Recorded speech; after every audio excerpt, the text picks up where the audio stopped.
Дали еден глумец е овластен да коментира актерски остварувања на други колеги, односно да ги коментира Оскарите како најпрестижни филмски награди во филмската индустрија?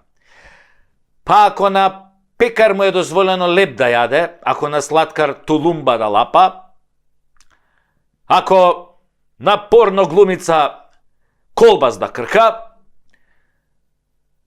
нели, на молер ако му е дозволено да си ја искречи собствената куќа, на доктор да ја прегледа собствената жена, гинеколошки преглед да ја направи, што веројатно најтешко му паѓа на својата жена гинеколог која прави гинеколошки преглед. Но тоа нив ќе ги прашаме. Зошто бе на глумец да му било забрането да коментира туѓа актерска игра? Особено ако актерите не се дипломирани глумци, туку лопови, измамници и терористи, кои под превозот на глумата доаѓаат до богатство, моќ и популарност, слично на холивудските звезди, мислам парите, славата и моќта, само публиката нели се осеќа заебано и незадоволно, не добила ништо за своите скапи, да не речам прескапи карти. Затоа јас, актерот и дипломиран глумец Сашо Тасевски, денеска ќе ги коментирам непрофесионалните глумци во Македонија, кои живеат нели како бубрек у лој, благодарение на глумата и се добитници на Оскари во сите категории, а највеќе во категоријата еби го својот народ, не му давај глава да дигне, бидејќи тој те одбрал да го парцаш. Не бе говеда, народот те одбрал да му обезбедиш нормален живот, а за тоа те наградил тебе како политичар со лагоден живот. Не те наместил да лажеш и да крадеш и да глумиш мамето ваше професионално измамничко. Кога утре би се одржале Оскари во Скопје, Битола или Охрид, не е важно, само во Струмица не може да се одржат, не може Глобал да се преправи во сала, нели? Иако веројатно еден од најдобрите филмови е снимен таму, во главна улога на Зоки Заев звани Чак Норис на измамата, Джеки Чен на акробатската превара, Антони Хопкинс на балканското лудило и Шерон Стоун на ширењето нозе пред странскиот фактор. Но да почнеме по ред. Оскари се даваат по ред. Иако во нашиот филм наречен Македонија има се, само нема ред. Повеќе личи на оние урнебесни црно-бели филмови со Бастер Китон во главната улога, каде не се знае кој паѓа на глава, а кој директно на мозок, ако пред тоа не му бил добро изебан. Веројатно на тие наши Оскари кои ќе бидат без врски, за разлика од бумамарата на Ранко, кај што награди добиваат претежно блиските, другарите, ова на нешто како во комунизмот, а другите гледаат во излогот, пак нешто ко комунизмот. На тие Оскари, Оскарот за животно дело ќе го добие Александар Антич со крштено име Али Doing Black Business, кој 25 години тука во нашава Македонија ни снима амерички филмови, ни продава прескупи карти кои ги купуваме без да прашаме. Аца Антич ти е нешто као Ал Пачино или Роберт Де Ниро на македонската клептократија, кинематографија. Човек кој дури јазикот не го знае, но сепак неговите реплики се памтат кај квислинзиве наши како оче наш. Псе јо, како и до сега. Неговите филмови се блокбастери и ќе ви набројам неколку. Борба за териториите која прерасна во борба за човекови права. Прв дел. Колку права, толку евра. Потоа Соравија Forever. Соравија љубов моја, тоа е вториот дел. Соравија љубов моја, на внукот те давам цела. Тоа е трет дел. Јас уживам во качакот. Таа во наплатената струја. Ова е еротски филм, како еден вид на пандан на Емануела, што беше она блокбастерот од 70-тите, еротски филмови, значи, Си седиме така, јас и мојата машина за пари, ја уживам во качакот, таа во неплатената струја, тоа е полниот наслов, и работиме 24/7, тоа е фактички фул насловот на филмот, иначе многу долг, но тоа е тоа. Но сепак, најголем филм е под наслов Како сум ја сјебал Македонија со помош на Калето. Тоа е акција невидена, луѓе, моја трилер акција. Тоа се тие легендарни дела за кои ќе добие Оскар за животно дело. За гревовите од владењето на Дуи за овие 25 години веројатно ќе добие и нешто друго, ама тоа е работа на семоќниот Аллах. Ако ги чул, нели, оние од Тетовската болница, кога викаа. Оскар за машка главна улога сепак ќе добие, тука да се разбереме, Зоќе Муртинезер звани Ајс Вентура, €1 или зок €1, човекот кој својата глумачка трансформација ја направи во миг. За миг се вивна над звезденото филмско политичко небо и стана голема звезда тамо. Порна звезда. Час бранител на името, час како најголем предавник, квислинг на паркинг, каде што се шитка се што е македонско. Намерно велам шитка. Затоа што тој збор доаѓа од албанскиот глагол shitet, кој значи продава. Значи го продава за пари, глагол кој зоќе заедно со неговите supporting актери или овие кажи ги епизодисти, Филипсус Венсан, Дон Джонсон Дончев, Кочо Джипси Ангелков, како и целата булјумент од Шаер и Струга на чело со Мерко, одлично го користеа за да продадат се што е македонско. Оскар за најглупа, но најрасипана улога оди кај Стефчо Пендраковски, кој си го сменил на времето името во Стево за да не звучи Стефчо, па погрешка да го шипнат на црна листа, иако он ја заслужuje многу повеќе од градоначалников. Тоа е глумецот кој во глумата се снаоѓа ко петел меѓу ноеви, ама се обидува со својата душа преварантска која му плаче за да биде филмска звезда да се фали со францускиот договор. Па да вели дека он го правел, па после дека нема појма кој го правел, да го нарекува народот стока, а од него да зема дебела плата, да лаже за промена на името каде стигне, а прв да гласа, да се прави независен, да гуша да е во СДС и калето како оверен соработник, да ги дупи гардистите кога цел свет го дупи него. Оскар за мунгос на македонската кинематографија, иако сака да биде меркат, да не мислите дека ставаме меркатна слика, а пишуваме Стево Мунгос. За Стево сме измислиле кинематографијата и на крај нели доаѓа Таче. Таче нема да добие Оскар, затоа што не знае да глуми. Не знае да дупи, зашо го дупат, ама поважно е што не знае да глуми и затоа нема Оскар да добие. Башка е толку шлакнат што го бива само за аванта и предавства. А да, и ќе победел на избори. Сега грејота е за другиве глумци да им го земеме Оскарот ако Таче веќе е предодредена победа.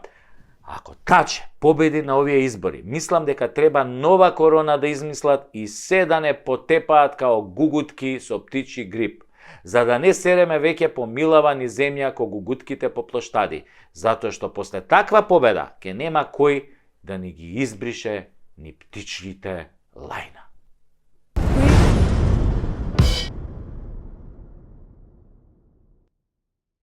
Најнова вест, breaking news, дае се на знање, се отвара најново ратиште, така наречен фронт на кој ќе војуваат позиција, на кој ќе се кршат копја, ќе се мерат патлаци, ќе се трча најважната трка во историјата, ќе се одлучува дали сме за змија да не апне или магаре да ни го бапне, ќе се бира од трите најдолгото, ќе се гледа чија нана црну вуну преде, која е поголема дунда, кој е најголем јунак и конечно ќе се борат Сојузот за Европа и европските модерни сили со пичните жили.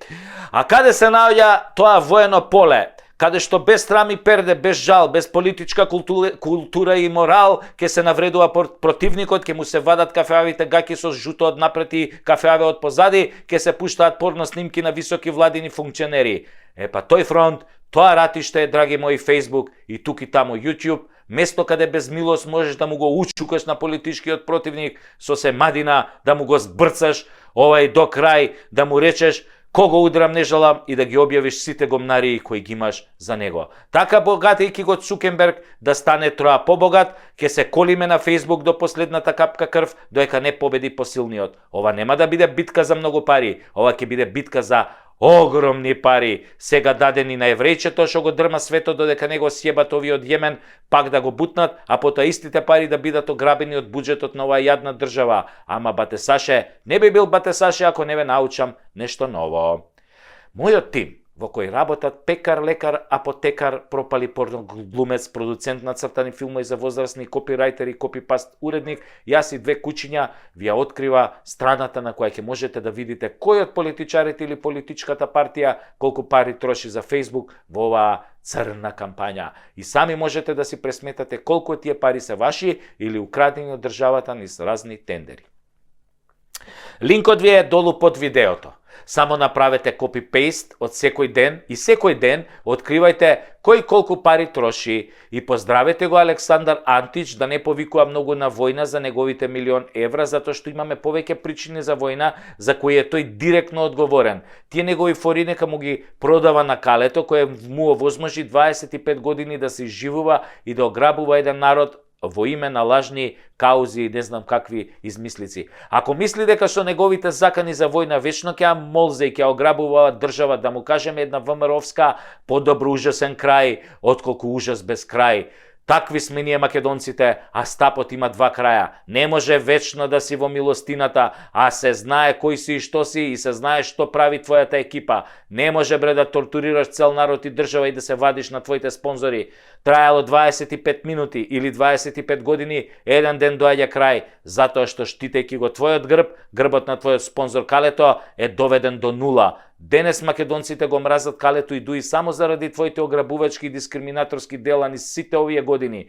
Тие уништи Македонија, а тебе те поддржуваше Калето. Значи директно се криви за твоето владење. Ако те спасат и овој пат, јасно е дека сакаа да ја нема Македонија, затоа што Али и Дуи се канцерот на оваа држава. Ако канцерот не се отсече, веќе е длабоко метастазиран, оваа држава ќе умре. Веќе е полумртва и на апарати. Ти сакаш да продолжиме да ти бидеме робови. Македонецот одбива да биде роб на Дуи и на секој што го поддржува. Завршен цитат. Нека игрите започнат, сите на своите места. Подобро гроб отколку роб.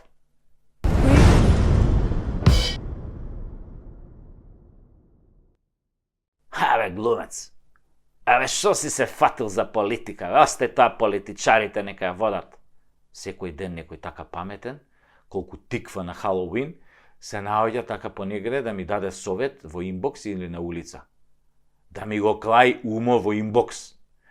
Или демек да ми го каже најпаметното нешто што можел да го смисли во целиот живот.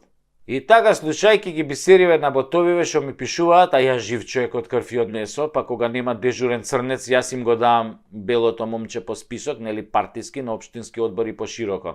И затоа имам предлози до новата власт, независно која ќе биде, само ако тоа не се таче Ќурка, Стево Мунгос или Шарскиот поскок. Али за да може државава да мрдне малку од нултата позиција и да конечно имаме пари за децата, а не да ги лечиме нели со СМС, што е најголема срамота и грев за еден народ. Значи, од прилика вака одат пресметките што морате веднаш да ги направите. Прво, ќе ги намалите платите на пратениците и функционерите и ќе ги изедначите со платите на докторите и учителите, односно на наставниците и професорите, затоа што, како што рекол Ататурк, нема држава ако учителите и докторите не земаат плата преку колку што земаат нели пратениците. Значи, функционери, доктори, даскали, иста плата. Потоа ќе ги укинете сите државни службени возила, ќе ги оставите само десетина за странски делегации и службените возила кои не се патнички, како што се во полицијата, армија, македонски шуми и други институции кои имаат возила со кои ја извршуваат основната дејност. Потоа ќе ги укинете обезбедувањето на бивши премиери, бидејќи сите досега се утепа од крадења, треба уште пак со наши пари да ги чуваме. Ако се честни, ќе си одат по улица со дигнато чело, ако се арами, нека седат дома, кој ги пучи, цел живот напучени да одат. Потоа да укинете цело Косово и Албанија да се лечат кај нас, а ние да немаме основни средства за операции и лекови. По кој основ се лечат Косово и Албанија кај нас, бе? По кој основ би се лечеле Србија и Бугарија кај нас или ние кај нив? Потоа да ги укинете сите економски директори во здравството и да ставите менаџери, а не доктори за директори. Менаџерите ќе менаџираат со парите, а докторите ќе лечат. Кој менаџер биде фатен со малверзации, кој доктор биде фатен со мито, одат во затвор. Нема извини. Толку е. Потоа укинете ги оние глупи сертификати за англиски и тестови за функционери, затоа што пола шарпланина со купени дипломи ви е функционер. И од англиски знаат само yes и no и fuck you, кога се работи за државата. Функционер се назначува политички, има една година грейс период, ако не вратил долгови, не купил опрема, не склучил меѓународни договори, не подигнал плати за својата институција, на клоци. А ако се успел да направи дури и повеќе, мандатот уште 3 години со право на реизбор уште 4 години. Какви тојфоли, какви иелци, денес во светот сите зборуваат нормален англиски, целиот бизнис оди на англиски, целата интернет комуникација оди на англиски. Само вашиве лажни функционери со лажни тестови се најголемите битанги и крадачи. Само за подкрепа на вистината, сите наши деца што ги збркавте во странство за да ги примите овие со лажните уверенија, сите наши деца зборуваат одличен бейзик англиски без уверенија и се запослени и се вработени, се извинувам, по Британија, Германија, Малта, Швајцарија, а вашиве шарпланинци со лажните уверенија велат, јас сум законски функционер додека од институцијата во првиот месец му фалат, да кажеме, 1.000.000 евра. Затоа манете се со глупости, го назначаш функционер и ги оставаш под обсервација на внатрешна контрола у влада. Јебова с англиски. Мислам, после тоа укинувате и службени картички, јадење по ресторани само во тој во собрание и таму да се носат сите гости, барем ќе се знае сметката на купче, за општини институции лимит до 200 евра месечно за кафани, се на тоа автоматски да следи кривична пријава. Ако сака да работи за општината и државата, не треба ние да го раниме, ќе си јаде, има плата, дневници, додатоци, уште државна сметка за храна и пелени не му треба. Исто така и трошоците за бензин во институциите и општините, ставка 0. Епа другари, кога во првите 100 дена ќе го направите ова, гледајте ја следната преку Тасевски епизода, професор, доктор, магистар and суперстар Сашо преку Тасевски, алијас Саша Напучеев преку Куров или коднием именем Куров. Значи, секретниот агент Путиња коднием именем Куров. Тој ќе ви даде нови 5 задачи да реализирате. Само така можеме еден ден да станеме држава. Понимаете?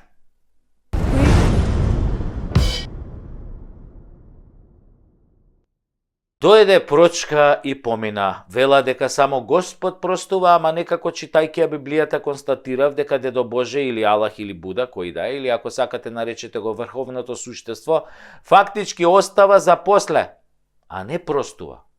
Така според Библијата им го нашол крајот на илјадници кои ја заебале работата. А ѓаволот кој треба нели да е на оној лошиот, некако е тенок со резултатот. Неговите се бројат на прсти. И некако кога ќе се случи лоша работа, која го погодува некој кој според јавноста се огрешил од Божјите, но од земјите закони и заповеди, истата таа јавност тоа го нарекува како карма или Божја казна. И сите го споминуваат Господ, Господ ќе му врати, гревот не се заборава, ова му е поради ова, поради она. Некако сите се повикуваат на Божјата правда, нели ако ја има воопшто во универзумот. И никој тука не го споменува ѓаволот или Сотоната или Луцифер, ако сакате, оној лошиот тип со кој нели другарувате кога правите лоши работи на штета на својот народ и државата. Намерно реков на штета на себе, затоа што не постои криминалец и предавник кој мисли дека лошите работи си ги прави на себе. О не, Боже, пази, нема таков. Криминалците или се убедени дека се најпаметни, тоа се оние социопатите кои веруваат во тоа што го прават, или се сребролюбци, кои мотивирани од парите и моќта велат, а уште овој пат, не е страшно, а уште овој пат и така додека длабоко не заглават во криминал и предавство, или во комбинација од двете состојби. И после на прочка објавуваат обично религиски извинувања од типот Господе, прости ме ако сум сгрешил, убедени дека со 100 кила катран и пилешки перија на себе се перат со ладна вода, нели, од црква. Се перат ако имаш на располагање 1000 години да триеш ко ненормален и да останеш без ногти, ама во реално време да ги испереш гобнариите ти треба малку повеќе труд отколку еден пост на прочка. Некои од големите апаши и битанги одат дотаму што собираат пари за црквата. Нели ви е познато оној лик, еден капиталец кој што вежбаше аритметика во еден документарец, па после со дел од тие пари нели ги подкупи судијата, па стана премиер, па останатото е нели историја. Тоа е во тие кои Господ ќе ги третира со одложено дејство. Освен ако земјината правда не ги собере како ураган топтан, па да ги отфити за сите гревови кон својот народ и држава. И за парите нормално. Дел од тие големи верници градат цркви каде што ги градуваат нели дел од своите пари украдени од својот народ, мислејќи дека така ќе си ги избришат гревовите и ќе си ја смират совеста. Што нели по времето на транзицијата си ги присвоиле фирмите, отпуштале работници, станале милионери, си ги презеле овие бизнис конекциите со странските земји што ги имала фирмата кога не биле собственици на неа. И сега мислат, после 20 години и направени 500 милиона или милиарда евра, дека сега ќе направам една убава црквича и така ќе се отвитам кон Господ, Господ ќе ми прости и совеста ќе ми се смири и ќе можам барем една ноќ да преспијам убаво и мирно. Гревот бара жртва, а жртвата не ја бираш ти, туку пак некој трет. Дали било тоа карма, Господ Аллах или случајност, мислам, што реков сега, случајност. Да, дали знаете дека Божјата правда има и уште две имења? Едното е случајност, а второто е поблиску до првово и се нарекува судбина. Но судбината е некаде помеѓу случајноста и Божјата правда, така да никогаш и не се знае што е што. Оставено е на народа да толкува, дали ако крадеш или лажеш или си предавник ќе те стигне Божја правда или случајно ќе наебеш, или судбината ти било пак да наебеш.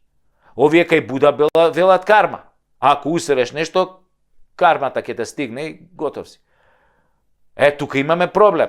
Ако кармата трга да сјебе све што, е должно оваа северна вокоебина, па тоа ќе биде погром, бе. Тоа ќе биде апокалипса. Многумина уживаат овде во плодовите на предавството, многумина се обогатија поддржувајќи го предавството. Цела една елита, групација на луѓе нивни поданици. Ајде да видиме дали ова воопшто функционира. Еве еден глуп пример. Германците во Втората светска војна ја поробија цела Европа и дел од Африка. Убија милиони луѓе директно или во концентрацијски логори. Ја изгубија војната. Дали беа казнети? Не. Напротив, Америка им го спроведе Маршаловиот план, ги крена од пепелот, повторно ги направи светска економска сила, ги собра пола нацистички водачи и повеќе, што беа во режимот на Хитлер, што учествуваа во разни воени злосторства, ги собра како научници, како шефови на Гестапо, си ги извлече во Америка, им даде тамо работни места во НАСА, во ЦИА, во МИА, по разни други институции, големи фирми, директори, General Motors, ова, она. Нема карма, бе. Нема Божја казна. А судбината им се наклони. Затоа што им се наклони Америка. Америка ви доаѓа како судбина. Според разни податоци кои можете да ги најдете на интернет по завршувањето, по ослободувањето на Германија 45 година, советските трупи вика ја силувале 4 милиони германски жени, а сојузничките, за кои податоците неуспешно се кријат, од прилика уште толку силувале. Значи, самото злосторство кој германскиот народ им го направи на другите народи, како одговор на тоа злосторство доби друго злосторство. Вратка, шо викаат. Мажите беа или убивани, или под стрес и никогаш немаат деца, а преку 8 милиони бебиња родени во периодот од 45 до 48 година беа со изменета генетика англосаксонска или руска. Тоа го прави злото, враќа со друго зло. Многу лош пример, но тоа е. Германскиот народ од чистата раса на Хитлер, како ужасна идеја беше, тоа стана една од најмешаните раси во Европа, сигурно. А може и во светот. За која е пак крив господин Адолф. Така и со нашиве предавници ќе биде. Нешто као кармата ќе ги најде. Ја викам подобро да ги затворат и да им ги одземат парите, отколку да ни ги дадат да ги пучиме. Наебење се навикнати од странциве, ние може, мушки ќе го издржат, ние може да ги напучиме малку, така поселски.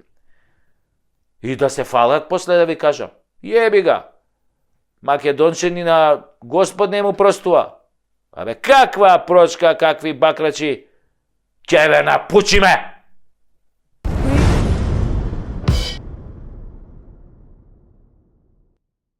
Вчера со Каљо Тунгузија цел ден се расправавме за тоа дека Тунгузија не е измислена територија, што македонски превод значи место далеку негде у пичку материну и понатака, како што тврдеше Каљо, туку дека е тоа територија во Русија. Да, додуша далеку у пичку материну. Ама постои откако постои Русија, како што тврдев јас. Не е тачно, ме вика Каљо, тоа е измислена земја, бе баце. Па ти си бар стар скопјанец, знаеш и сам како го добив на димакот. Абе, Каљо, каква врска има, викам, твојов прекар со фактот дека Тунгузија е светски позната по тоа што 1900 и некоја, на почетокот на минатиот век, таму треснал метеор и имевал мајката на тунгузиците. И имало голема експлозија и тоа диносаурус све живо изгинало тамо. И зајци, волци, лисици. Немаш врска, ме вика Каљобе. Ја на димакот го добив као копилј. Се качив на железничка увозат за Солун, па излегов у Гевгелија, затоа што мислев дека морето е тука преку патот, од Карши. И после ко ме најдоа, мавнато тоа сонцето глава, сунчаница, гладен, жеден, и кога комшиите го прашуваа, татко ми, кај го најдоа Кајлјо твој бре, комшија, кај го најдоа, он им викаше, во Тунгузија, тргнал на плажа, а нема врска. Ја бев у Гевгелија, ме акна тоа сонцето у глава, бетер од метеор. И мајка ми мисла ми кажа, само татко ми нели сакал да се фали, демек сум стигнал многу далеку. И после си викам, нормално дека нема Тунгузија, како што очигледно нема ни Македонија. За да има Македонија, државата треба да има атрибути.